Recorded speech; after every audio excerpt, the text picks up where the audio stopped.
आज महाराष्ट्र रिपब्लिकन पक्षाच्या वतीनं या ठिकाणी सर्व पत्रकार बांधवांचं मी या ठिकाणी स्वागत करतो। आपण या ठिकाणी या उजनी धरणग्रस्त शेतकऱ्यांचा जो आवाज आहे तो बुलंद करण्यासाठी आपण सगळ्यांनी या ठिकाणी आपली उपस्थिती लावली, त्याबद्दल आपणा सर्वांचे धन्यवाद। या ठिकाणी आमच्या तरडगावचे प्रगतशील बागायतदार दादासाहेब भांगे असतील, हिंगणगावचे प्रगतशील बागायतदार आमचे रामदासजी देवकर असतील, कांदळगावचे प्रगतशील बागायतदार आमचे दत्तात्रयजी सरडे असतील, इतर सर्वच आमचे सगळे सहकारी या ठिकाणी शेतकरी या ठिकाणी उपस्थित आहेत। खरं तर ही पत्रकार परिषद आज या ठिकाणी घेण्याचा मुख्य उद्देश एकच आहे की गेल्या काही एक 10-12 दिवसापासून या उजनी धरण परिसरामध्ये सगळे शेतकरी अचानक भयभीत झालेले आहेत आणि त्या ठिकाणी एकच विषय समोर आलेला आहे की या उजनी धरणासाठी जी काही जमीन संपादित झालेली आहे ती सगळी संपादित जमीन पुन्हा ही ताब्यात सगळी घेऊन ही कुठल्या तरी एखाद्या उद्योगपतीला देण्याचा घाट या सरकारने ह्याच्यामध्ये घातलेला दिसून येतोय। नेमकं असं झालंय की या राज्यामध्ये लागलेल्या महानगरपालिकाच्या निवडणुका आणि या उजनी धरण परिसरातील ह्या शेतकऱ्यांना दिल्या गेलेल्या नोटिसा, त्यामुळं कोणाला काहीच करता येईना अशी परिस्थिती निर्माण झालेली आहे। आणि या शेतकऱ्यांची जर अवस्था आपण बघितली तर एकतर या उजनी जे संपादनाची प्रक्रिया आहे ती सुरुवातीला 1966-67 सालापासून सुरू झाली आणि त्याच्यानंतर त्या उजनी धरणासाठी जी काही प्रक्रिया सगळ्या आहेत त्या सुरू झाल्या। तर त्या जमिनी घेताना सरकारने त्यावेळेला 300-400 रुपये दराने घेतलेल्या आहेत। त्या जमिनी 300-400 रुपये दराने घेतल्या, पण आजची परिस्थिती जी आहे ती या मूळ मालकांना त्याच्या बदल्यात काही सोलापूर जिल्ह्यामध्ये जमिनी दिल्या गेल्या। पण तिथली जर का आज आपण कंडिशन बघितली तर जे काही स्थानिक लेवलच्या तिथले जे काही गावात म्हणजे समजा उजनीच्या एखाद्या शेतकऱ्याला जर एखाद्या गावामध्ये सोलापूर जिल्ह्यामध्ये त्याला जमीन दिली तर तिथल्या शेतकऱ्यांनी त्याला ती वहिवाटू दिली नाही।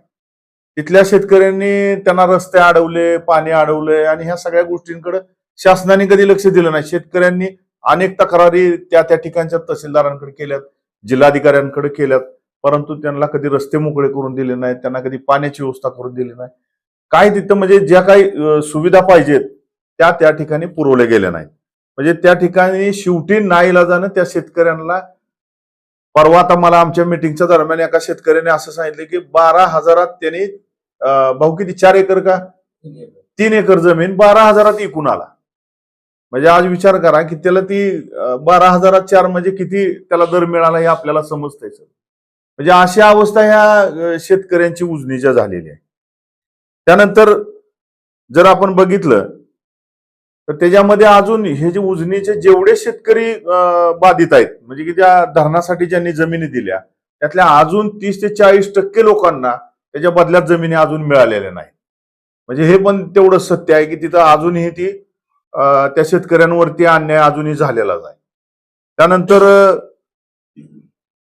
ही जी आज आपण बघतोय की आम्हाला त्यावेळेस सांगितलं गेलं की बाबा तुम्ही जर ह्या जमिनी धरणाला दिल्या तर तुमच्यातले तुम्हाला तशा पद्धतीचे दाखले दिले जातील, म्हणजे धरणग्रस्तांचे दाखले नोकरीसाठी तुम्हाला दिले जातील, नोकऱ्या तुम्हाला लागतील, त्याच्यामुळे तुम्ही हे केलं पाहिजे। शेतकऱ्यांनी पण आपल्या महाराष्ट्राचं म्हणा देशाचं म्हणा हे हित डोळ्यासमोर ठेवून याच्यामधून अनेक शेतकऱ्यांचं जनतेचं चांगलं होणार आहे त्या उद्देशाने त्या जमिनी दिल्या।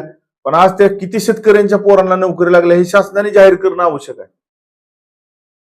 आमच्या माहितीनुसार 5% लोकांना सुद्धा नोकऱ्या लागल्या नाहीत ह्या उजनी धरणग्रस्तांना।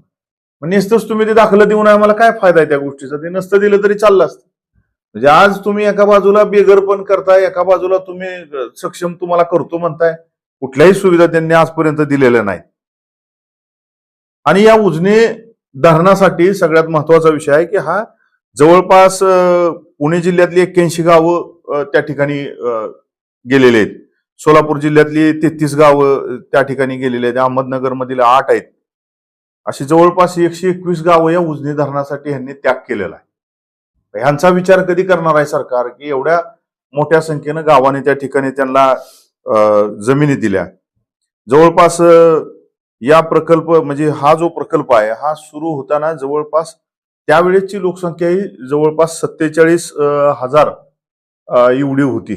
पण आज जर तीच आपण जर बघितली तर ही 2026 पर्यंत साधारणतः 20 ते 25 लाखाच्या आसपास लोकसंख्या झालेली आहे. म्हणजे ह्या लोकांनी आता कशावरती जगायचं, ह्याचा विचार सरकारने त्या ठिकाणी करणं आवश्यक आहे. जे काही जमिनी आमच्या बाहेर राहिल्या त्यांना पाणी देतो म्हणले, तेही बारमाही अजूनपर्यंत ह्या उजनी धरणावर ह्या ठिकाणच्या शेतकऱ्याला बारमाही पाणी परवाना ह्या शासनाने कधी दिला नाही. म्हणजे हा अन्यायच आहे शेतकऱ्यावर. आणि हे या अन्यायाकडे कधी सरकार लक्ष देईल. आता आपल्याकडं जर बघितलं तर या उजनी धरण पट्ट्यामध्ये विहिरींना पूर्वी पाणीपट्टी आकारली जात नसायची, परंतु आता ती विहिरीवर सुद्धा आता 75% ह्यांनी त्या आकारणीला सुरुवात केली. म्हणजे जवळपास ती मला वाटतंय हेक्टरी साधारण 2,000च्या आसपास दर जातोय. म्हणजे त्या शेतकऱ्यांनी कसं जगायचं. म्हणजे सगळीकडनं जर सरकारने अशा पद्धतीने जर त्या शेतकऱ्याची पिळवणूक सुरू केली तर शेतकरी भविष्यात जिवंत राहणार नाही. जे आपण म्हणतो की जगाचा हा पोशिंदा आहे शेतकरी, ह्याला जर का मारण्याचं काम सरकार करत असेल तर हे टिकणार नाही. आणि सरकार या प्रशासकीय अधिकाऱ्यांना हाताशी धरून हे सगळं खेळ करते. सरकारमधलं कोणी समोर यायला तयार नाही. परंतु ह्या अधिकाऱ्यांना आज एवढी पॉवर दिली की आता जवळपास आमच्या 3 मिटिंगा ह्या उजनी धरणग्रस्त शेतकऱ्यांच्या झाल्या. तर त्या मिटिंगमध्ये काही मला वाटतं की ते शिराळ भागातले म्हणजे ते माढा तालुक्यात येते, उजनी धरणालगत आहे गाव, तर त्या गावातले काही शेतकरी आलते. तर त्यांनाही नोटीस देऊन पटकन घरं काढण्याच्या बाबतीत त्यांनी ती कारवाई तिथं सुरू केली. म्हणजे पालकमंत्र्यांना त्या ठिकाणी जाऊन भेटले. पालकमंत्र्यांनी तोंडी त्या ठिकाणी सूचना केली की बाबा ती सगळं जागच्या जागेवर थांबवा. परंतु त्या संबंधित अधिकाऱ्यांनी खाली आदेश देणं जरुरीच होतं की हा विषय थांबवा. परंतु अजूनही त्या ठिकाणी कुठलंही प्रशासकीय काम आहे ते थांबलेलं दिसून येत नाही. म्हणजे पालकमंत्र्याचं सुद्धा त्या ठिकाणचे मला वाटतं जे अधीक्षक अभियंता काहीतरी खांडेकर म्हणून आहेत तर ते थांबायला तयार नाहीत. म्हणजे नेमकं ह्याच्या मागे मग कोण मोठं दडलंय का असा एक प्रश्न शेतकऱ्यांच्या मनामध्ये निर्माण झालेला आहे.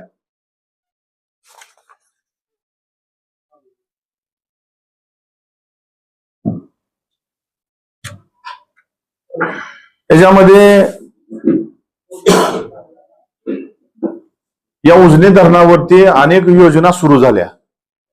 हे उजनी धरण तयार झाल्यामुळं त्याचा फायदा फार मराठवाड्यामध्ये लातूर पर्यंत झाला. लातूरला सुद्धा पाणी दिलं गेलं. ते पाणी देताना सुद्धा आपल्या या इंदापूर तालुक्याचं 5 TMC पाणी कॅन्सल केलं. आम्ही त्या संदर्भात सुद्धा आंदोलन उभं केलं. आम्हाला पाणी कुठं द्यायचं ह्या गोष्टीला आमचा विरोध नाही, पाणी देऊ द्या, पाणी देण्याबद्दलचा काही मत नाही. परंतु इथल्या शेतकऱ्याचा प्रामुख्यानं विचार करणं गरजेचं आहे.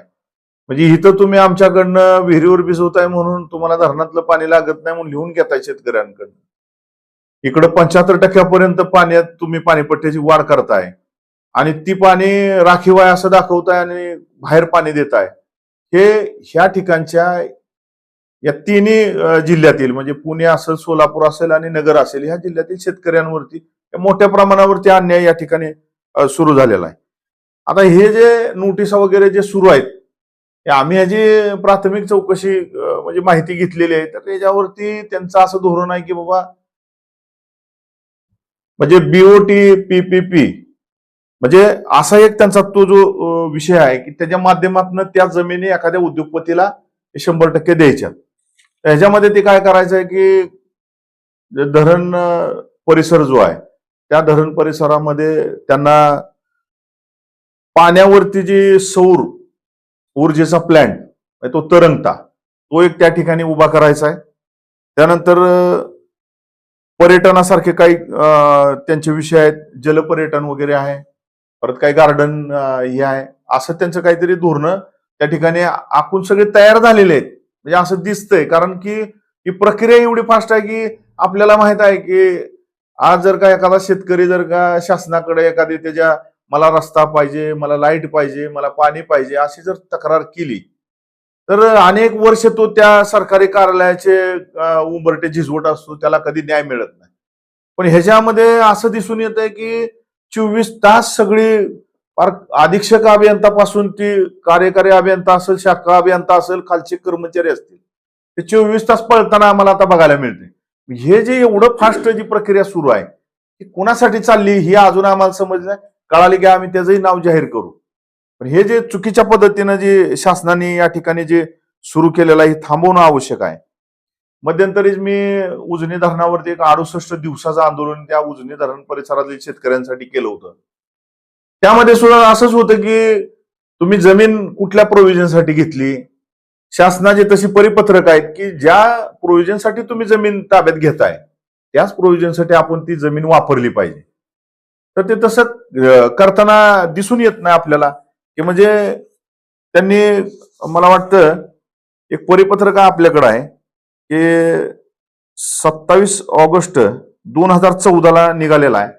तर त्या परिपत्रकामध्ये विनावापर जमीन परत करणे हा एक विषय जो आहे तो स्पष्ट तिचं म्हणजे लिहिलेला आहे की ती जमीन त्या शेतकऱ्याला, म्हणजे जी लागत नाही ती जमीन आपण त्या शेतकऱ्याला दिली पाहिजे. आणि प्रामुख्यानं त्याच्यामध्ये असा उल्लेख करायचा आहे मला की ज्या प्रकल्पासाठी तुम्ही जमीन संपादित करता तर 5 वर्षामध्ये जर का त्या जमिनीचा वापर जर नाही झाला तर ती जमीन त्या मूळ मालकाला परत दिली पाहिजे. पण देतानाही काही अटी शर्ती टाकलेल्या आहे शासनाने की बाबा त्याची काही रक्कम आहे ती कशी भरून घेतली पाहिजे काय. मग असं करणं आवश्यक आहे. आज जवळपास हे उजनी धरण परिसरातील सगळे शेतकरी 50 वर्ष झालं त्या जमिनी कसतायत की ज्या जमिनीत पाणी येत नाही, त्याला गाळपेर म्हणूया आपण. तर तिथं आज 50 वर्षात पाणी कधी आलं नाही, मग ती जमीन त्या धरणासाठी जर आज 50 वर्ष तो शेतकरी वापरतो म्हणजे लागत नाही सिद्ध होते त्याच्यावर. त्याचे खरं तर शासनाने पंचनामे केले पाहिजेत आणि ती जमीन मूळ मालकाला देणं आवश्यक आहे. पण जमीन मूळ मालकाला न देता एखादा जर उद्योगपती ह्यांना म्हणा की आम्ही 1,00,000 कोटी देतो तुम्हाला, की हे 100% सगळे त्याच्या बाजूने धावायला लागल्यात. आणि तशीच परिस्थिती आज निर्माण झाली. म्हणजे एवढ्या फास्ट प्रक्रिया शासनाकडनं कधी झालेल्या आम्ही बघितल्या नव्हत्या. परंतु ह्या कालावधीत 8-10 दिवसात आम्ही जे बघतोय ते फार विचित्र आहे. काही फॉरेनर लोक सुद्धा फिरायला लागले, म्हणजे असं वाटायला लागले की ही सगळ्या जमिनी यांनी विकून टाकल्यात अगोदरच, असा एक संशय आम्हाला शेतकऱ्यांना त्याच्यामध्ये आहे. बरं, एखाद्या शेतकऱ्याला जर तुम्हाला त्याची जमीन काढून घ्यायची आहे किंवा त्याचा ताबा घ्यायचा आहे, त्याला जर तुम्हाला नोटीस द्यायचं असेल तर त्याला एक नोटीस पिरियड देणं आवश्यक आहे. 5 तारखेला नोटीस काढली गेली की 7 काढतात, केले की 10 काढतात. कुठलं नोटीस पिरियड आहे ते आम्हाला समजायला काही मार्ग नाही. म्हणजे खरं तर या अशा अधिकाऱ्यांवर सुद्धा गुन्हा दाखल झाला पाहिजे. आणि हे आता भविष्यात ते दिसल. माझी त्या सगळ्या शासकीय अधिकाऱ्यांना एक हात जोडून विनंती आहे की बाबांनो, तुम्ही त्या खुर्चीवर 2 वर्षाचा कार्यकाळ आहे तुम्हाला तिथं बसायचा, पण तुम्ही शेतकऱ्यांचं वाटोळ करायचा कधी विचार मनात आणू नका. आज जर तुम्ही त्या ठिकाणी आला तर शासन तिकडं राहील, पण आल्यानंतर संघर्ष होणार आहे तो आमचा आणि तुमचा शेतकऱ्यांचा होणार आहे. मग त्या संघर्षात काय शेतकरी आज असा बी मरणार आहे तसाही मरणार आहे. असं जर वातावरण असेल तर मग समोरच्याला त्याचा धडा निश्चितपणे त्या ठिकाणी शेतकरी दिल्याशिवाय राहणार नाहीत. अशा पद्धतीचं वातावरण आता शेतकऱ्यांनी सगळं मनाची मानसिकता तयार करून ठेवलेला आहे. कारण आज जर आमचं कुटुंब, आज प्रत्येकाच्या कुटुंबात जर त्या ठिकाणी आज 10-12 लोक आहेत, हे कशावर जगवायची? तुम्ही आम्हाला काय आमच्या जमिनी इथं मोठ्या प्रमाणावर होत्या, तुम्ही आम्हाला कुठं 2 एकर आणि 3 एकर दिलं, त्याच्यावर तर त्या लोकांनी आम्हाला तिकडे येऊ दिलं नाही. आणि जी पाण्यात जाती जमीन जाऊ द्या त्याच्याबद्दल आमचं म्हणणं नाही, पण जे बाहेर राहते ती जमीन तरी आम्हाला कसून खायला दिली पाहिजे.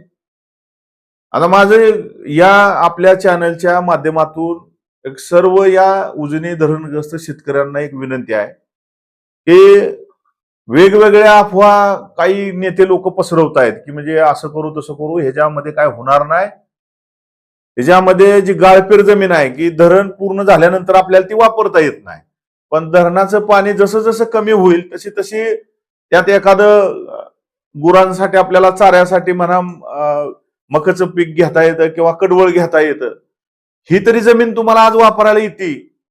माझी या शेतकऱ्यांना विनंती आहे की हा विषय समजून घेणं जरुरीचं आहे. शासनाचं धोरण इतकं भयानक ठरलेलं आहे की तुमची जमीन बाहेर जी आहे धरणाच्या पाण्याच्या बाहेर तिथून हे पूर्ण वॉल कंपाऊंड म्हणजे भिंत उभा करणार आहेत. आणि भिंत उभी केल्यानंतर त्या धरण परिसरात तुम्हाला कुणालाही जाता येणार नाही. अर्धा गुंठा नाही तुम्हाला पाय पण ठेवायला जागा देणार नाहीत. आणि त्या भिंतीच्या वर जसं आपण टीव्हीला बघतो की भारत पाकिस्तानची बॉर्डरवर वर अशी गोल जाळी लावलेली असते, तशी जाळी सुद्धा त्या भिंतीच्या वर लावायचं प्लॅनिंग यांनी करून ठेवलंय. म्हणजे आतमध्ये काय चाललंय हे कोणी बघायची आवश्यकता नाही. मग आता ह्याचं हे असं धोरण आखून काय त्या धरणातली जी काही वाळू काय ह्यांना मोठ्या बिल्डरांना द्यायची आहे का, त्याचा कुणाला टेंडर काढून ह्यांना बढदर करायचे काय, म्हणजे काही कळायला मार्ग नाही. म्हणजे अनेक प्रश्न आज आमच्या समोर आहेत. कधी म्हणतायत पाण्यावर तरंगता सौर प्रोजेक्ट उभा करायचा आहे, कधी म्हणतायत जलपर्यटन करायचं आहे. म्हणजे अशा अनेक प्रश्न रोजची रोज नवीन नवीन संभ्रम करणारे आहेत. शेतकऱ्यांना नोटिसा पण एवढ्या फास्ट चालल्यात, शेतकरी पण भयभीत झालाय. शेतकरी आज इकडे जातोय तिकडे जातोय. आज आमच्या इंदापूर तालुक्याचं बघितलं तर आम्ही या ठिकाणचे असणारे आमदार आणि महाराष्ट्र राज्याचे कृषी मंत्री माननीय दत्तामामा भरणे यांची पण आम्ही भेट या ठिकाणी घेतलेली आहे. त्यांनी काय सांगितलं की आपल्या तालुक्यामध्ये असं काय आपण होऊ देणार नाही. हे काही निवडणुका संपल्यानंतर आपण संबंधित मंत्री महोदयांसोबत बैठक लावून आपण त्याच्यामध्ये मार्ग काढू. निश्चितपणे ते शेतकऱ्यांसोबत आहेत, पण ते शासनामध्ये आहेत. आमची त्यांनाही विनंती आहे की त्यांनी ह्याच्यात लक्ष घालणं जरुरीच आहे आणि त्यांनी घातलंय. पण शेतकऱ्यांना न्याय मिळाला पाहिजे ही आमची भूमिका आहे. आम्ही मित्रपक्ष म्हणून काम करतोय, परंतु आज पाठपुरावा करायला आम्ही त्या ठिकाणी कुठं कमी पडत नाही. काल परवा आम्ही जे उजनी धरणावरती जे कार्यकारी अभियंता त्या ठिकाणी मला वाटतं सुचिता डुमरे म्हणून ज्या मॅडम आहेत त्यांची आम्ही तिथे भेट घेतली आहे. त्यांनी सांगितलं की सुरुवातीच्या काळात आम्ही ही जी सगळी उजनी धरण परिसरातली जमीन आहे ही सगळी कागदोपत्री एकत्रित करायला लागलो. म्हणजे इथं आता कृष्णा विकास महामंडळाचं त्या ठिकाणी नाव येणार त्या उतार्यावरती, आणि नाव उतार्यावरती लागलं की त्या ठिकाणी ती जमीन ताब्यात घेण्याची प्रक्रिया फास्ट सुरू होणार. मला असं म्हणायचं आहे की शासनाने जे आता त्यांच्या ताब्यात जमीन आहे की तिथं कुणाचं अतिक्रमण नाही, ती जमीन मोकळी आहे, तिथं तुम्हाला काय विकास करायचा आहे तिथं तुम्ही केला पाहिजे. तुम्ही शेतकऱ्यांना उद्ध्वस्त करून विकास करायचं म्हणजे विकासाच्या नावाखाली तुम्ही शेतकऱ्यांना उद्ध्वस्त करायला लागला. ही एक आमचा त्यांच्यावरती आरोप आहे की त्यांनी आज जर बघितलं आपण त्या उजनी धरणाच्या लगत एक मोठी वसाहत आहे त्यांची, जवळपास माझ्या माहितीनुसार एक 200 एकर ती भरल. तिथं ती तुमच्याच ताब्यात आहे. म्हणजे तिथं काय तुम्हाला कुठलाही माणूस अतिक्रमण म्हणून बाहेर काढायचा नाही किंवा कोणाला उद्ध्वस्त करायचं नाही. ती जमीन तुम्ही ताब्यात घेऊन तिथं तुम्ही लगेच विकास करू शकता, तुम्हाला काय पर्यटन करायचं आहे तिथे करू शकता. पण तसं न करता एखादा शेतकऱ्याला उद्ध्वस्त करून त्याच्या घरातली 5-25 लोक उपाशी कशी मरतेली ह्याच्याकडे ह्यांचं लक्ष आहे अधिकाऱ्यांचं. असंच एक चित्र त्या ठिकाणी आता दिसून येते आपल्याला. आता उजनी धरण परिसरात अशा अनेक म्हणजे त्यांच्याकडे जमीन इतकी ताब्यात आहे त्यांच्या की त्याच्यामध्ये कुणीच अतिक्रमण केलेलं नाही. तिथं करा ना तुम्हाला काय करायचं ते. म्हणजे आज असं दिसतंय की आज आमच्या तरडगाव हद्दीमध्ये उजनी धरणाचं त्या उतार्यावर नाव नाही आणि तिथं नोटिसा दिल्या जातात की ही तुम्ही तात्काळ 7 दिवसात खाली करा. काही ठिकाणचे असे शेतकरी मला भेटले की बाबा समजा सलग असे 4 गट आहेत आणि ह्या साईड 5 गट आहेत, धरा इकडं 3 आहेत, इकडं 2 आहेत आणि मध्ये 1 जण आहे. तर इकडच्या बाजूच्या कोणाचंच उजनी धरणाचं नाव नाही, त्या मधल्या 1 जणाचं नाव आलंय. ती जमिनी कुठल्याच पाण्यात जात नाही. म्हणजे शासनाची किती चूक आहे ती संपादित करताना सुद्धा. म्हणजे शेतकऱ्यांना ती अजून दुरुस्त करून देणं झालं नाही 50 वर्षात शासनाला. हे बघा जिवंत उदाहरण आपल्याला या ठिकाणी मिळून आलं की त्या माणसाने तक्रार केली की बाबा माझी जमीन पाण्यात जात नाही, माझ्या शेजारचं गट कुठलंही संपादित झालं नाही, मग माझाच गट कसा संपादित झाला. तर त्याला 50 वर्षात न्याय मिळाला नाही. पण फास्ट प्रक्रियेत बघा आता इथं किती न्याय त्यांनी फास्ट चालू केलाय. म्हणजे सगळी जमीनदोस्त करायची, शेतकरी सगळं उद्ध्वस्त करायचं. म्हणजे त्या जे उजनी धरणाचे जे अधीक्षक अभियंता खांडेकर म्हणून आहेत त्यांनाही माझी विनंती आहे, मी अगोदर सुद्धा तुमच्या कार्यालयाच्या समोर आंदोलन करून शेतकऱ्यांना न्याय मिळवून दिलाय. मला भविष्यात सुद्धा तसाच आक्रमक पवित्रा घेऊनच उतरावं लागेल. त्या ठिकाणी आम्ही काही शांत बसणार नाही, शेतकरी कुठलाही थांबणार नाही. जर तुम्ही ठीक आहे आता कागदावर तुम्ही पळताय, पण तुम्हाला स्वतः ह्या अधिकाऱ्यांना त्या शेतात यावं लागणार आहे. त्यावेळेस शेतकऱ्याचा संघर्ष तुम्हाला कळेल काय ती. माझं एवढंच म्हणणं आहे की तुम्ही शासनाकडे ही सांगितलं पाहिजे की शेतकरी 50 वर्षापासून ती जमीन कसून खाताय ती, आणि तशा पद्धतीचं परिपत्रक आहे की ही जमीन तुम्हाला जर लागत नसेल 5 वर्षात जर तुम्ही त्याच्यावर काही केलं नसेल तर माघारी द्या. मग असं असताना तुम्ही जर शेतकऱ्यावर अन्याय करत असाल तर ही थोडं चुकीच्या पद्धतीने तुमचं नियोजन सुरू आहे. त्यामुळं काही परिपत्रकांचा आधार घेऊन आम्ही त्या ठिकाणी त्यांच्याशी लढण्याचा प्रयत्न निश्चितपणे करतोय. पण मला वाटतं विलासराव देशमुख ज्या वेळेस या महाराष्ट्राचे मुख्यमंत्री होते त्यावेळेस सुद्धा असाच एक प्रयत्न झाला होता की या उजनी धरण परिसरातील जमिनी काही बीओटी तत्वावर देण्याचा निर्णय त्या ठिकाणी घेण्यात आला होता. या ठिकाणच्या अधिकाऱ्याला त्यावेळेस विचारण्यात आलं होतं की बाबा ती जमीन आपल्याला किती देता येते काय. तर त्यावेळेस एक या उजनी धरणाचा एक सुरक्षित पट्टा हा एक विषय असतो. तर महत्वाचं त्या ठिकाणी शासनाने तसा आदेश दिल्या, शासनात तशी तरतूद आहे की धरणाच्या पूर्वेस म्हणजे पुढील बाजूस 5 किलोमीटर पर्यंतची हद्द आहे की त्याच्यामध्ये कुठलंही तुम्हाला काही करता येणार नाही. म्हणजे तुमचं पर्यटन असू द्या नाही तर तुमचं काही असू द्या, ती धरण सुरक्षित पट्टा आहे. कारण आज मला सांगा तिथं जर पर्यटन केलं तर तिथं विदेशी पर्यटक येऊ शकतात, आणि उद्या जरी एखादा अतिरेकी झाला त्यात तुम्ही कसं ओळखणार? उद्या त्या अतिरेकाने धरण फोडलं तर काय करणार तुम्ही? त्याची जबाबदारी कोण घेणार आहे? म्हणून ती पर्यटनाचं सुद्धा पाठीमागचं सुद्धा असंच कॅन्सल झालं. कारण उजनी धरणाने त्या ठिकाणी सांगितलं की बाबा आपल्याला धरण सुरक्षिततेचा पण विषय महत्वाचा आहे. मग आता धरण सुरक्षिततेचा विषय आहे तर तिथं धरण सुरक्षितता धरणाच्या समोर 5 किलोमीटर आणि पाठीमाग 10 किलोमीटर अशी त्यात तरतूद आहे. मग ही तरतूद असताना जर काही अधिकारी जर आज चुकीच्या पद्धतीने जर काही नियोजन आखत असतील ते कुणासाठी आखतायत, मग ह्यांना किती काय मिळालंय का ही बघितलं हे तपासणं गरजेचं आहे. म्हणजे जर ह्यांना 4 पैसे खाऊन जर असं जर करायचं असेल तर उद्या धरण म्हणजे थोडक्यात इकल्यातच जमा आहे. त्यांनी धरणच हे काय चालू केले म्हणावं लागेल. आज जर धरणाच्या समोर जर का तिथं जर का ह्यांनी पर्यटन केलं, आज पाठीमागं पर्यटन केलं, आता जलपर्यटनाचा विषय समोर आलेला आहे, तर त्याच्यामधनं मला सांगा की आज पर्यटन म्हणलं की कुठनंही लोक विदेशातून देशातून सगळीकडे येणार आहेत. तिथं काय धोका निर्माण होत नाही का? आज तुम्हाला सांगतो त्या धरण परिसरात शेतकऱ्याला विहीर पाडू देत नाहीत. आज तिथं तुम्ही जाऊन बघा पत्रकार बांधवांनो, त्या ठिकाणी धरणाच्या पाठीमागं एनटीपीसी सोलापूरचं पाईपलाईनचं काम चालू आहे. तिथं ब्लास्टिंग करायचा कुठलाही आदेश नाही, मी सगळं चेक केलंय. तिथं एकदम हार्ड ब्लास्टिंग करून ती सगळं तयार चालू आहे. धरणाला सुद्धा एक वेळेचा मोठा हादरा बसलाय त्यांच्या त्या ब्लास्टिंग मधनं. हे का गप बसतायत? म्हणजे ह्यांनी काही केलं तरी चालतंय, ह्यांना पैशाची पाकिटं मिळली गे. आता या खांडेकर त्यावेळेस कुठे गेला होता? त्या धरणाला हादरं बसलं त्यावेळेस. ह्याचं कुठं लक्ष होतं का? ह्याचं पाकिटावर लक्ष होतं का? मग म्हणजे आज तिथं धरणाला चिटकून एवढं मोठं ब्लास्टिंगचा तिथं कुठेही परमिशन नाही कोणाला. तिथं ब्लास्टिंग कसं काय होतंय ह्याची चौकशी का सरकार करत नाही? अधिकारी काय झोपा काढतात का त्यावेळेस? म्हणजे अधिकाऱ्यांना काहीतरी मिळाल्याशिवाय ही शांत बसतात का? आता त्याचे काही व्हिडिओ आहेत आमच्याकडे यांनी ब्लास्टिंग केलेलं. मग तुम्ही तिथं काय धाब्यावर बसवताय ना? शेतकऱ्यांनाच तुम्ही कशासाठी असं करायला लागलाय? म्हणजे आज शेतकऱ्यांनी एवढा मोठा त्याग करून जर शेतकऱ्यावर अन्याय जर एवढ्या मोठ्या प्रमाणात होत असेल तर आम्ही स्वस्त बसणार नाही. आम्ही सोमवारी इंदापूरच्या तहसीलदारांना आम्ही भेटणार आहे. त्या ठिकाणी आमच्या सगळ्या शेतकऱ्यांच्या वतीने एक निवेदन आम्ही देऊन त्या ठिकाणी एक मोठं आंदोलन आम्ही उभं करतोय, आणि आंदोलन आता सुरू झालंय. जर प्रशासन थांबायच्या मनस्थितीत नसेल तर आम्ही शेतकरी सुद्धा थांबणार नाही. त्यांना धडा त्या ठिकाणी आम्ही शिकवल्याशिवाय राहणार नाही. उजनी धरणातनं जी काही जेवढं पाणी पुण्यावरनं येतं, जर उद्याच्याला आता ती धरणाला चिटकून त्यांना पर्यटन करायचंय, अहो तिथं पाणी जर आलं, आता अचानक तुम्हाला सांगतो पाठीमागच्या वेळेस 2.25 लाख क्युसेस पाणी अचानक सोडलं. आज पुणे सोलापूर हायवे वाहतोय तिथून. कधी काही मोठ्या दुर्घटना घडू शकते, त्या किती लोकांचा जीव जातील त्याच्यामध्ये. पाण्याचं नियोजन सुद्धा नीट नाही. आता आम्हाला या 2 दिवसामध्ये बघा तुम्ही त्या धरण परिसरात काहीतरी माती मुरुम चेक करायचं म्हणून काही मशिनरी त्या ठिकाणी लावल्यात आणून. म्हणजे एवढं फास्ट काम ह्यांनी कुणाच्या सांगण्यावरनं आणि कशावरून सुरू आहे?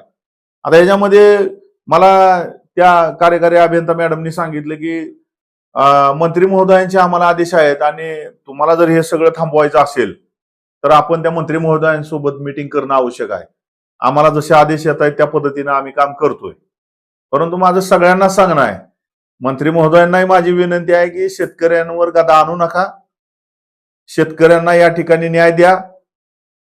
सरकार जरी भाजपचं महायुतीचं असलं तरी सुद्धा तुम्ही जे बाकीच्या लोकांवरती जशा पद्धतीने अन्याय वगैरे काही ठिकाणी तुम्ही केले असतील, परंतु या ठिकाणी उजनी धरणाचा कुठलाही शेतकरी गप्प बसणार नाही. जशाच तशी उत्तरं हिथं खालीच मिळतील.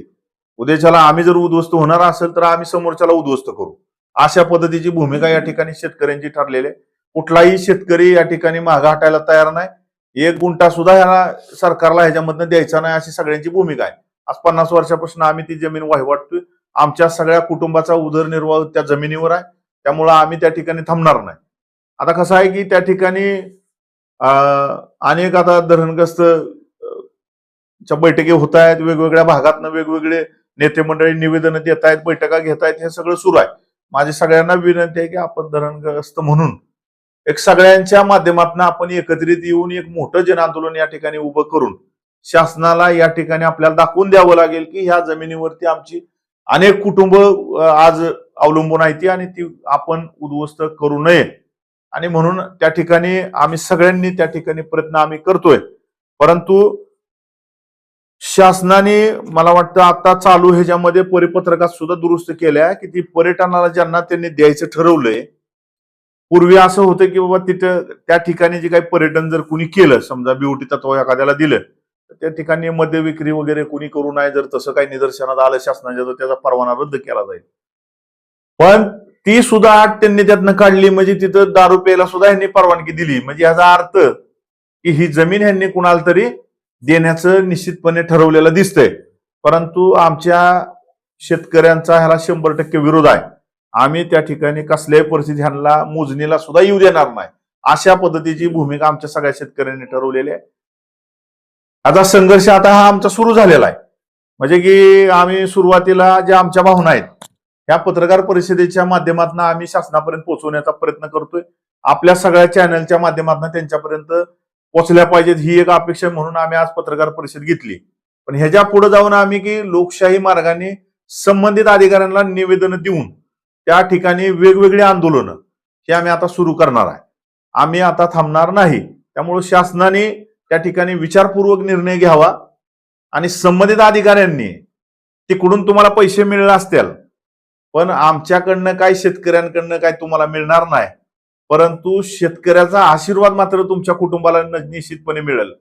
परंतु तुम्ही 10-5 रुपये खाऊन या शेतकऱ्यांना उद्ध्वस्त करायची जी सुपारी घेतली, अंतर्गत तुमच्या जे काही मिटिंगा होत्या, कुठं तुम्ही कागदोपत्री जी काही त्या ठेकेदाराला कशी मदत होईल अशा पद्धतीचं जे तुम्ही धोरण आखून काम करताय ती करू नये. आपण शेतकऱ्यांना कसा फायदा होईल यासाठी आपण प्रयत्न करावा. या ठिकाणी सुद्धा अगोदरचे काही कार्यकारी अभियंता आम्ही बघितलेले आहेत.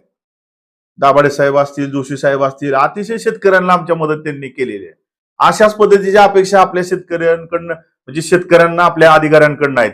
पण तुम्ही जर का एखादा ठेकेदार आणून त्याला 60-60 वर्ष 70-70 वर्ष ती जर जमीन बिवटी तत्व देणार असाल आणि शेतकऱ्याला उद्ध्वस्त करणार असाल तर आम्ही त्या ठेकेदार कसला बी येऊ द्या आणि कॉन्ट्रॅक्टर कुठला बी येऊ द्या, त्याला सुद्धा आम्ही तिथनं कसा माघारी पाठवायचा ते आम्हाला माहित आहे. त्यामुळं त्या ठिकाणी ज्यांना कुणाला काय करायचं असेल, आता मला वाटतं त्यांनी काहीतरी 69 वर्षाचं काहीतरी करार म्हणजे एकदमच एकत्रित कुणाला तरी ती करून द्यायचं नियोजन आहे आणि महामंडळाला एकत्रित त्याचा पैसा हा एकत्र मिळवण्याचं त्यांचं प्लॅनिंग आहे. तसं जर तुम्ही जर ती विचार करत असाल तर पूर्वी उजनी धरणग्रस्त शेतकऱ्यांना 11 महिन्याच्या कराराने ह्या जमिनी गाळपेरती देत होती. तशाही पद्धतीने शेतकऱ्याला जर ती म्हणली की बाबा करार आम्ही परत चालू करणार नाही, तुम्हाला महामंडळाला शेतकरी पैसे भरू शकतात. जे काही जो करार होता पूर्वीचा त्याच्यानुसार शेतकरी पुन्हा शासनाला कर भरू शकतो. पण शेतकऱ्याला उद्ध्वस्त करून उद्योगपतीला जर आणणार असेल तर शेतकरी इथं कुणाला येऊ देणार नाही, ही आमची ठाम भूमिका आहे. त्यामुळं येणाऱ्या सोमवारी आम्ही इंदापूरचे तहसीलदार बनसोडे साहेबांना आम्ही सगळे शेतकऱ्यांच्या वतीनं आम्ही त्या ठिकाणी निवेदन देणार आहे आणि त्याच्यानंतर जी काही प्रशासकीय बैठक लागेल आणि आपले जे कृषी मंत्री माननीय दत्तामामा भरणे यांच्यासोबत एक आता आमची ह्या 1-2 दिवसात बैठक होईल आणि त्या बैठकीत आम्ही जे ठरवून त्याच्यानंतर जे आहे ती त्या ठिकाणी, परंतु आम्ही त्या ठिकाणी उजनी धरण परिसर असेल किंवा बॅकवॉटर असेल, मोजणीला कुठल्याही अधिकाऱ्याला त्या ठिकाणी आम्ही येऊ देणार नाही. कितीही मोठा संघर्ष झाला तरी आमची त्या ठिकाणी तयारी आहे. एवढंच या ठिकाणी सांगतो आणि थांबतो. धन्यवाद. अध्यक्षाचा एक प्रश्न होता. तुम्ही नेहमीच योजनेच्या संदर्भात आंदोलन केलेले आहे. आम्ही पाहिले आहेत, आम्ही रिपोर्टिंग बी केलेली आहे. पण आता ह्या आंदोलनात तुमच्यासोबत बाकीचे बडे नेते किंवा हे राजकीय नेते आहेत का? किंवा त्यांचा समूह करून तुम्ही पुढे जाणार आहेत का? हे बघा, ही उजनी धरण परिसर जे आहे, आज सगळा शेतकरी भयभीत झालेला आहे आणि हे सगळ्या जमिनी हे ताब्यात फास्ट घ्यायचं नियोजन हे शासनाने केलेलं दिसतंय आम्हाला सगळ्यांना डोळ्यासमोर. ठीक आहे, आता सध्या तरी काही नेते मंडळी आपापल्या परीनं बैठका घेतायत आणि वेगवेगळी भूमिका मांडतायत. परंतु मी स्वतः ह्याच्यामध्ये सगळ्या नेते मंडळींशी बोलणार आहे की बाबा आपण सगळेजण एकत्र येऊया आणि आपल्याला सगळ्यांचा उद्देश एकच आहे की ह्या उजनी धरणग्रस्त शेतकऱ्यांचं भलं झालं पाहिजे, शेतकरी उद्ध्वस्त झाला नाही पाहिजे, ही आपली भूमिका आहे. तर आपण सगळ्यांनी एकत्रित आलं पाहिजे आणि सगळ्यांनी एकत्रित येऊनच हा लढा मोठा करून आपल्याला लढावं लागेल आणि या शेतकऱ्याला आपल्याला न्याय द्यावा लागेल. त्या ठिकाणी आम्ही ज्यावेळेस सगळ्यांशी, मी स्वतः म्हणजे सगळ्यांशी संवाद साधणार आहे. आम्ही आवाहन करणार आहे की आणि आपल्याही माध्यमातून आवाहन करतो की सगळ्यांनी आपण एकत्रित बसणं आवश्यक आहे.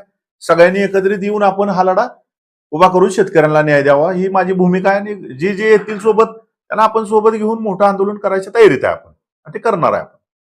एक राजकीय प्रश्न होता.